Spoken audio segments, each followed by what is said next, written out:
नमस्कार, ANB news में आपका स्वागत है और मैं हूं आपके साथ लोकेश लकी जगवानी। खबरों की शुरुआत करेंगे विस्तार के साथ, लेकिन सबसे पहले रुख करते हैं इस वक्त की बड़ी खबर का। इस वक्त की बड़ी खबर आ रही है कोरोना वायरस की स्थिति पर। स्वास्थ्य मंत्रालय ने कहा है कि नई दवाई बनाना एक बड़ी चुनौती है। 1 साल में वैक्सीन को बनाना होगा। वैक्सीन में हम टॉप क्लास हैं और भारत में करीब 30 ग्रुप काम कर रहे हैं। तो स्वास्थ्य मंत्रालय ने तमाम ये बातें कही है। स्वास्थ्य मंत्रालय का यह कहना है कि नई दवाई बनाना बहुत ही बड़ी चुनौती है। वैक्सीन की तरह ही इसमें काफी समय लगता है और ऐसे कई प्रयास अब तक फेल हो चुके हैं। नई दवाई बनाना एक बड़ी चुनौती है और 1 साल में वैक्सीन बनानी होगी। हालांकि वैक्सीन में हम टॉप क्लास है, इस तरह की बातें स्वास्थ्य मंत्रालय ने कही है कि 30 ग्रुप इस पर भारत में अब काम भी कर रहे हैं। तो वहीं 24 घंटे में कोरोना के 6566 नए मामले सामने आए हैं। स्वास्थ्य मंत्रालय ने तमाम ये जानकारी दी है। आपको बता दें, देश में 24 घंटे में अगर कोरोना के केस की बात करें तो 6566 नए केस सामने आए हैं। अब देश भर में कोरोना के 86,110 केस हो चुके हैं। तो स्वास्थ्य मंत्रालय ने तमाम ये अपडेट दी है। स्वास्थ्य मंत्रालय ने कहा कि जो दवाएं हैं वो केमिकल तौर पर काम करती है और ऐसी दवा बनाना जो कि सिर्फ वायरस को नष्ट कर दे और शरीर को नुकसान न पहुंचाए, ये बहुत ही मुश्किल वाला काम है। ये बहुत ही बड़ी चुनौती वाला काम है। तो स्वास्थ्य मंत्रालय ने कहा है कि नई दवाई बनाना एक बड़ी चुनौती है। वैक्सीन में हम टॉप क्लास हैं, इस तरह की बातें भी स्वास्थ्य मंत्रालय ने कही है। स्वास्थ्य मंत्रालय ने कहा कि वैक्सीन आने के बाद किसी स्विच के जरिए एक बार में ये सबके पास नहीं पहुंच सकती है, इसीलिए इसे एक चुनौती माना जा रहा है। स्वास्थ्य मंत्रालय ने यह भी कहा कि वैक्सीन बनाना बहुत ही रिस्की काम है। नई दवाई बनाने को लेकर चुनौती के बारे में स्वास्थ्य मंत्रालय ने जानकारी दी है। हालांकि उन्होंने राहत की बात यह भी कही है कि वैक्सीन में हम टॉप क्लास हैं। भारत में करीब 30 ग्रुप जो हैं इस पर काम भी कर रहे हैं।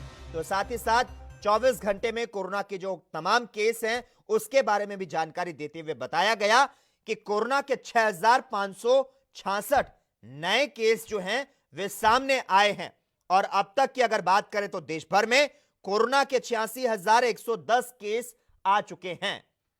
तो भारत में करीब 30 ग्रुप काम कर रहे हैं। स्वास्थ्य मंत्रालय ने तमाम ये अपडेट दी है कोरोना को लेकर। स्वास्थ्य मंत्रालय ने कहा कि नई दवाई बनाना एक बड़ी चुनौती है। वैक्सीन की तरह ही इसमें काफी समय लगता है। इस खबर पर तमाम जानकारी देने के लिए हमारे साथ संवाददाता सुधीर सलूजा फोन लाइन पर जुड़ चुके हैं। सुधीर, आपसे जानना चाहेंगे, जिस तरह से स्वास्थ्य मंत्रालय ने जानकारी दी, देश में 24 घंटे में कोरोना के 6566 नए केस सामने आए, वहीं आपसे जानना चाहेंगे स्वास्थ्य मंत्रालय ने नई दवाई बनाने के लिए चुनौती के साथ ही साथ और क्या कुछ अहम बातें कही है? जी, भारत सरकार के प्रधान वैज्ञानिक सलाहकार प्रोफेसर के विजय राघवन ने आज प्रेस कॉन्फ्रेंस में कहा कि वैक्सीन हम नॉर्मल लोगों को देते हैं, ना कि बीमार और किसी भी अंतिम स्टेज के मरीज को। इसलिए जरूरी है कि वैक्सीन की क्वालिटी और सेफ्टी को पूरी तरह से टेस्ट किया जाए। उन्होंने कहा कि किन किन तरह के वैक्सीन बना सकते हैं, ये हम आपको बताएंगे। उन्होंने mRNA वैक्सीन वायरस के जेनेटिक मटेरियल को ही लेकर जब आप इंजेक्ट कर देते हैं, उन्होंने कहा कि स्टैंडर्ड वैक्सीन जो वायरस के कमजोर वर्जन को लेकर बनाया जाता है पर बीमारी उससे नहीं फैलती। उन्होंने तीसरा प्रकार बताया कि किसी और वायरस की बैकबोन में कोरोना के वायरस की प्रोटीन कोडिंग को लगा करके वैक्सीन बनाया जाता है। उन्होंने चौथा तरीका बताया कि वायरस का प्रोटीन लैब में बनाकर उनको एक किसी दूसरे स्टिमुलस के साथ लगाया जाता है। ये 4 तरीकों से वैक्सीन बनते हैं। सब लोग बनाने की कोशिश कर रहे हैं। उन्होंने कहा कि लेकिन अभी इसमें समय लगेगा और नीति आयोग से जो सदस्य थे वीके पॉल, उन्होंने कहा कि कोरोना वायरस की लड़ाई वैक्सीन और दवाओं के माध्यम से जीती जाएगी। हमारे देश के विज्ञान और प्रौद्योगिक संस्थान और फार्मा उद्योग बहुत मजबूत हैं और हम जल्दी से जल्दी कोशिश करेंगे इसे बनाने की। जी सुधीर, धन्यवाद तमाम जानकारी देने के लिए। तो आपको बता दें, कोरोना वायरस की स्थिति पर स्वास्थ्य मंत्रालय ने प्रेस कॉन्फ्रेंस करते हुए ये तमाम जानकारियां दी है।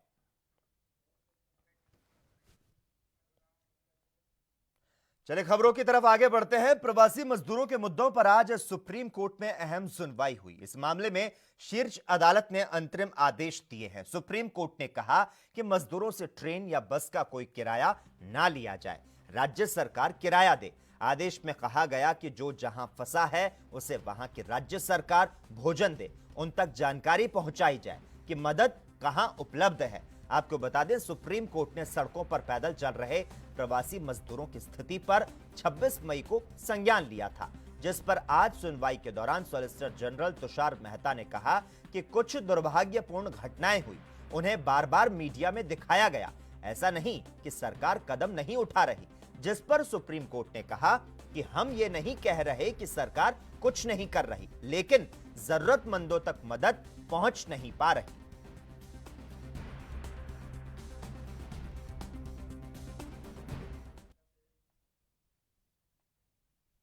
वहीं जम्मू कश्मीर में सुरक्षा बलों ने आतंकियों की बड़ी साजिश को नाकाम कर दिया। पुलवामा में एक कार में लगे आईईडी को डिफ्यूज किया गया और धमाके की बड़ी साजिश को नाकाम किया गया। सेना, पुलिस और सीआरपीएफ ने आईईडी को डिफ्यूज करके धमाके को तो रोक दिया, लेकिन इस कार में जितना आईईडी था उसका इस्तेमाल कहां किया जाना था और सुरक्षा बलों के खिलाफ क्या साजिश रची जा रही थी, इस बात की जानकारी लगाने के लिए मामले की जांच का जिम्मा एनआईए को दे दिया गया है। जानकारों के अनुसार पुलवामा आतंकी हमले जैसे हमले को दोहराने की साजिश की आशंका जताई जा रही है। सुरक्षा बलों ने आतंकियों की साजिश को नाकाम करते हुए इस्तेमाल की गई गाड़ी को आईडी ब्लास्ट करके सुरक्षा एजेंसियों ने आतंकियों के मंसूबे पर पानी फेर दिया। सुरक्षा एजेंसियों को जानकारी मिली थी कि एक गाड़ी के अंदर आईडी प्लांट की गई है और एक बड़ी साजिश को अंजाम देने की फिराक में है, लेकिन समय रहते सुरक्षा एजेंसियों ने इसके बारे में पता लगाया और उस आतंकी साजिश को नाकाम किया। वहीं इस हमले की जांच का जिम्मा जो है वो एनआईए को सौंप दिया गया है। ये कहीं ना कहीं पुलवामा जैसा हमला फिर से दोहराने की फिराक में थे, लेकिन समय रहते पता चल गया और आतंकियों के मंसूबे पर पानी फिर गया। Ravindra Kumar Srivastava, ANB news, Jammu.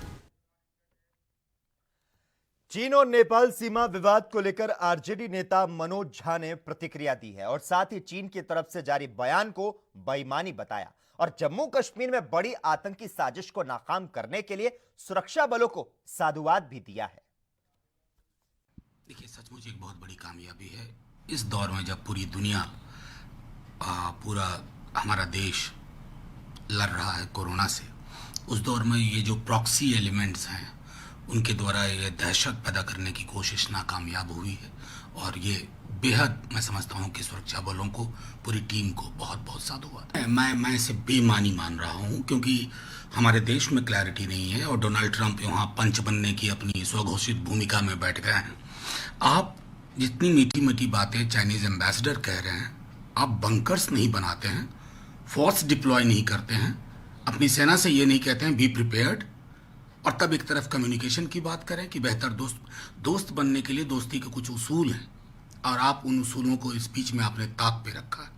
मैं तो अपनी हुकूमत से भी हाथ जोड़ के विनती करूंगा कि मिलिट्री डायलॉग को ऑगमेंट करिए और डिप्लोमेटिक इनिशिएटिव भी वीज़े भी चाइना और वर्ल्ड फोरम पे ये बात जाए कि लद्दाख में जो बीते दिनों डेवलपमेंट हुआ है, हम शांति की पहल वाले शायद देश, विश्व के एक ऐसे देश हैं जिसने विश्व को पैगाम दिया है शांति का, लेकिन शांति स्वाभिमान की कीमत पर कभी कतई नहीं होगा। देखिए, स्वागत योग्य है, लेकिन हम सब के लिए भी सोचने की ज़रूरत है, पूरे देश को, कि नेपाल जैसे अपने पड़ोसी जिसके साथ एक लंबा सांस्कृतिक संबंध रहा।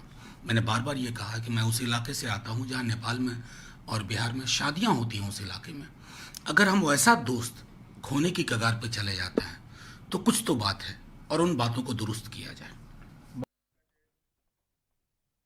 मोदी सरकार के दूसरे कार्यकाल का 1 साल हो चुका है और ऐसे में कांग्रेस ने सरकार को घेरने के लिए नया अभियान शुरू किया है।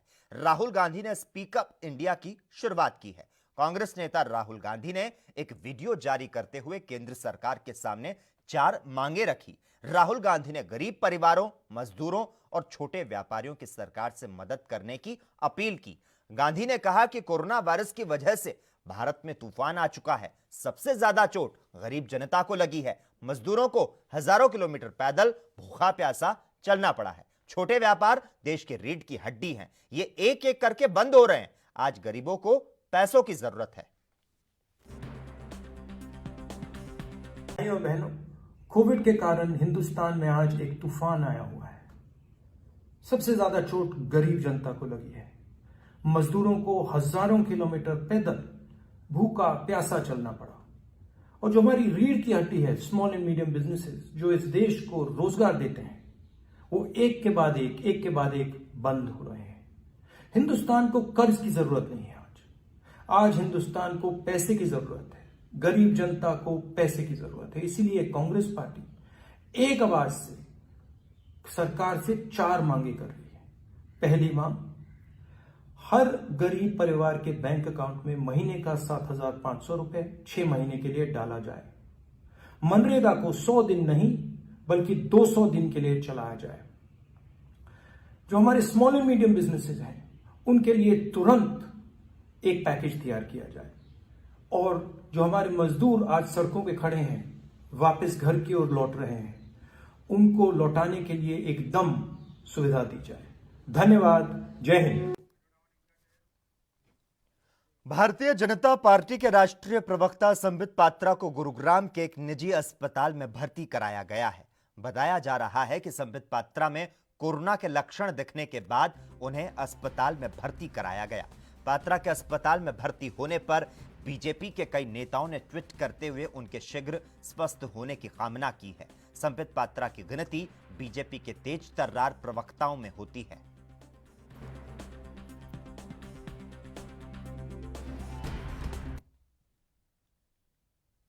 वहीं बिहार की राजधानी पटना में प्रदेश कांग्रेस ने विरोध प्रदर्शन किया है। प्रदेश कांग्रेस के कई नेता और कार्यकर्ताओं ने सांकेतिक धरना दिया और हाथों में तख्तियां लेकर सरकार से कई सवाल पूछे और साथ ही जो प्रवासी मजदूर हादसों में मारे गए उनके परिवारों की सुध लेने की मांग की और साथ ही ऐसे प्रवासी जो अभी भी दूसरी जगहों पर फंसे हैं उन्हें वापस लाने की मांग की है।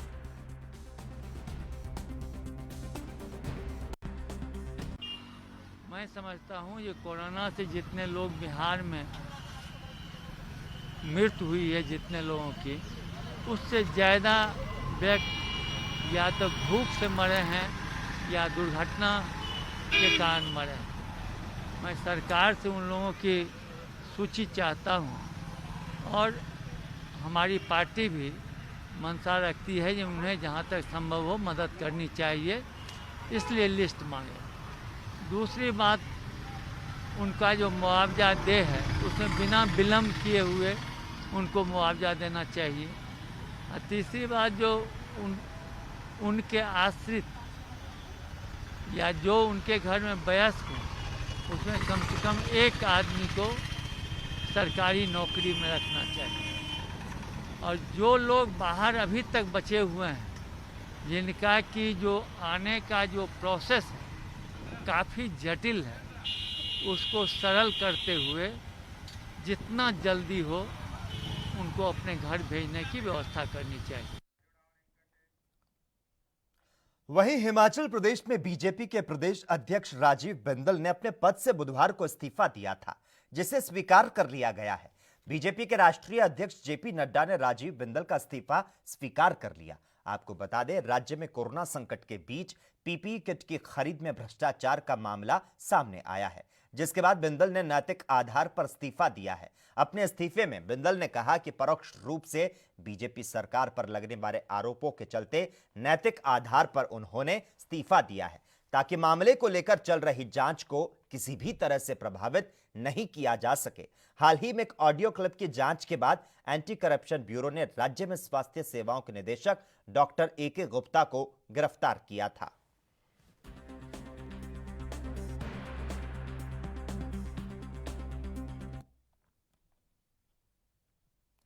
पिछले कुछ दिन से अकाली दल के नेता विक्रमजीत मजीठिया सीड स्कैम का मामला उठा रहे हैं और मामले में कैबिनेट मंत्री सुखजिंदर रंधावा पर मिलीभगत के आरोप लगाए जा रहे हैं।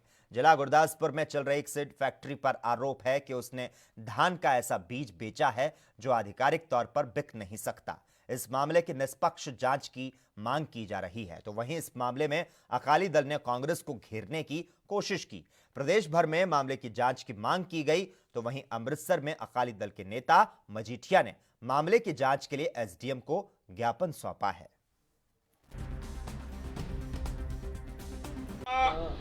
मैं सारी जथेबंदियां इस काम ते भी आ गईयां ने। मैं राजेवाल साहब, लखोवाल साहब, होर किसान जथेबंदियां दा भी वेखिया। इसलिए लड़ाई किते श्रोमणी अकाली दल दी नहीं, ये हर किसान दी है।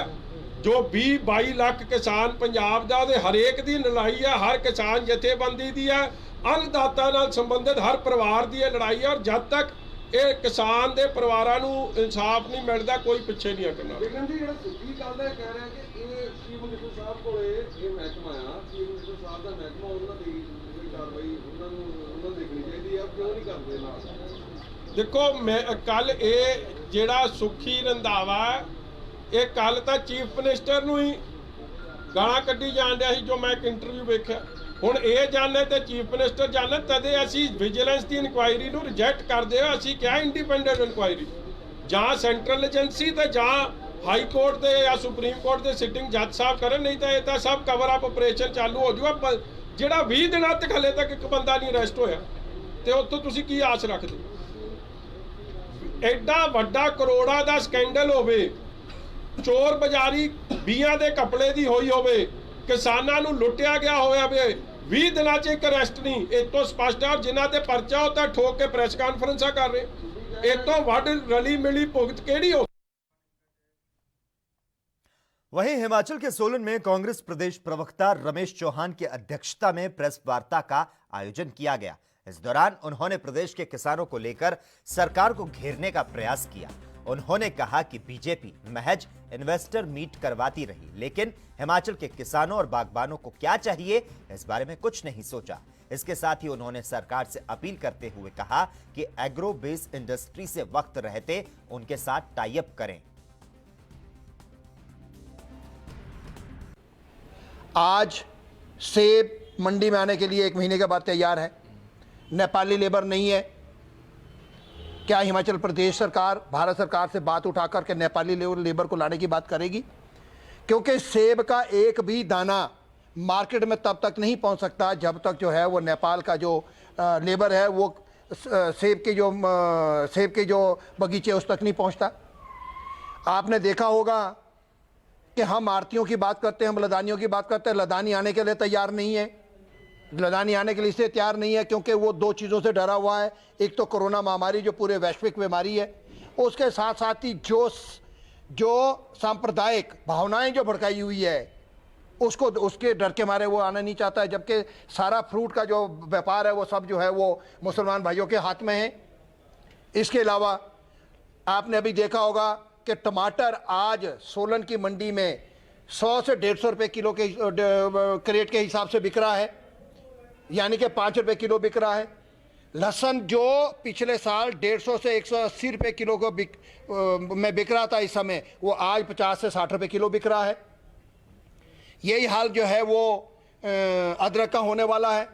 मेरा सरकार से, कांग्रेस पार्टी का एक किसान, एक बागवान होने के नाते आज राजनीति से हट के मैं बात करना चाह रहा हूँ, वो ये कि सरकार को वक्त रहते इन चीज़ों के बारे में सोच लेना।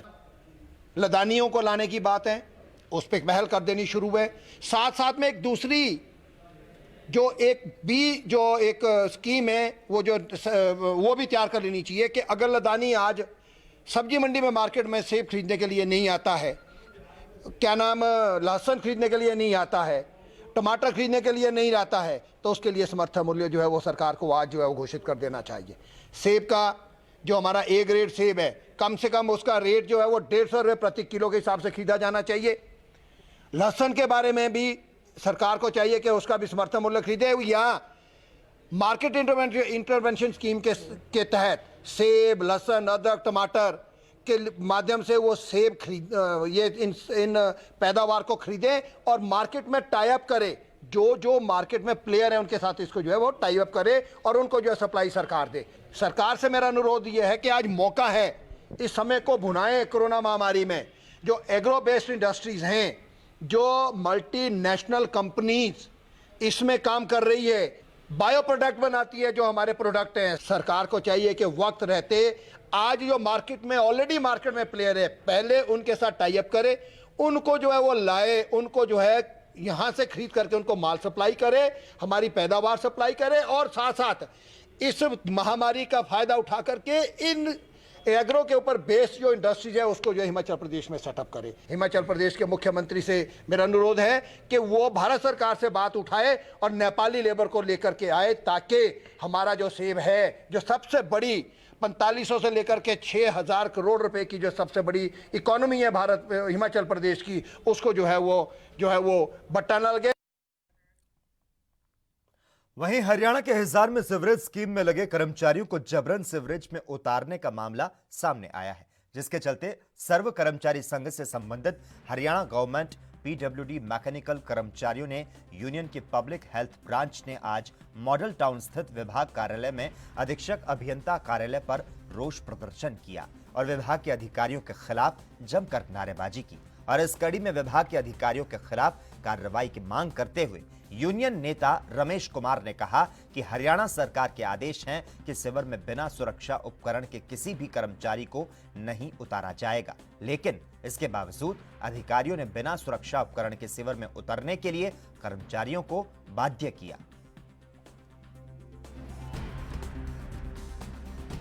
ये प्रदर्शन सर इसलिए किया जा रहा है कि हमारे जो सीवर स्कीम के तहत जो कर्मचारी लगे हुए हैं उनको जबरन सीवर के अंदर अधिकारियों ने उतार दिया, जबकि कर्मचारियों ने ये कहा कि इसके अंदर गैस है, लेकिन ना तो कोई उपकरण था और ना ही कोई सेफ्टी किट वगैरह थी। जब एक कर्मचारी नीचे उतरा तो वो बेहोश हो गया, दूसरा कर्मचारी अंदर गया, उसको बेल्ट बांध के ताकि बाहर निकाला जाए। वो जब आने लगा तो वो वहीं ऊपर पैड़ियों पे लटक गया। तो अधिकारी मौके पे वहाँ जेई वगैरह जो थे तितर बितर हो गए, उन्होंने शोर मचाया। जब बाकी साथी थे, पब्लिक आई, उन्होंने निकाला इनको और हॉस्पिटल लेके गए, लेकिन इन अधिकारियों ने कोई सूद-बूद नहीं ली। जबकि हरियाणा सरकार का ये पत्र है कि सेफ्टी किट के बगैर कोई कर्मचारी अंदर नहीं उतरेगा। अगर उतारा जाएगा तो उस अधिकारी के खिलाफ अनुशासनीय कार्रवाई की जाए। कल 3-3:30 बजे की बात है जी। मांग ये है उन दोषियों के खिलाफ तो कार्रवाई हो और आगे इनको किट वगैरह जो प्रबंध है वो किए जाए और वेतन इनका जो है इनके कार्य के मुताबिक वेतन मिलना चाहिए, क्योंकि ये हुक्म का 9258 दे रहे हैं, जबकि जोखिम भरा काम है इनका। स्पेशल पे होनी चाहिए सीवर में इनकी। मीटिंग करके अगले आंदोलन की कार्रवाई जो होगी उसमें फिर बताते हैं। हमारे देश में आस्था और विश्वास हमारी संस्कृति रही है, लेकिन कुछ लोग भ्रमित हो जाते हैं और अंधविश्वास में पड़ जाते हैं। एक ऐसा ही मामला सामने आया यूपी के आगरा से, जहां तेज बुखार और खांसी का इलाज कराने के लिए ससुराल वालों के कहने पर महिला तांत्रिक के पास चली जाती है और वहां पर तांत्रिक उसके साथ बदतमीजी की सारी हदें पार कर देता है और चाकुओं से महिला को गोद रहा है। इन तस्वीरों में देखा जा सकता है कि बाल पकड़कर महिला को घसीटा जा रहा है। अब ये वीडियो सोशल मीडिया पर वायरल हो चुका है। मामले की शिकायत पर मौके पर पुलिस पहुंची और पीड़ित परिवार को मदद का आश्वासन दिया है।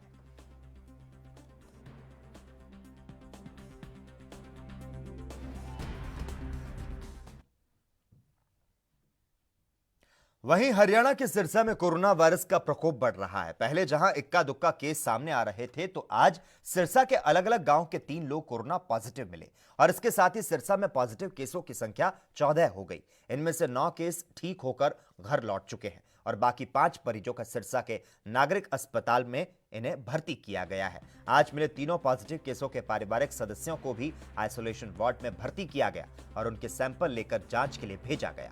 यह जानकारी सिविल सर्जन डॉक्टर सुरेंद्र नैन ने दी।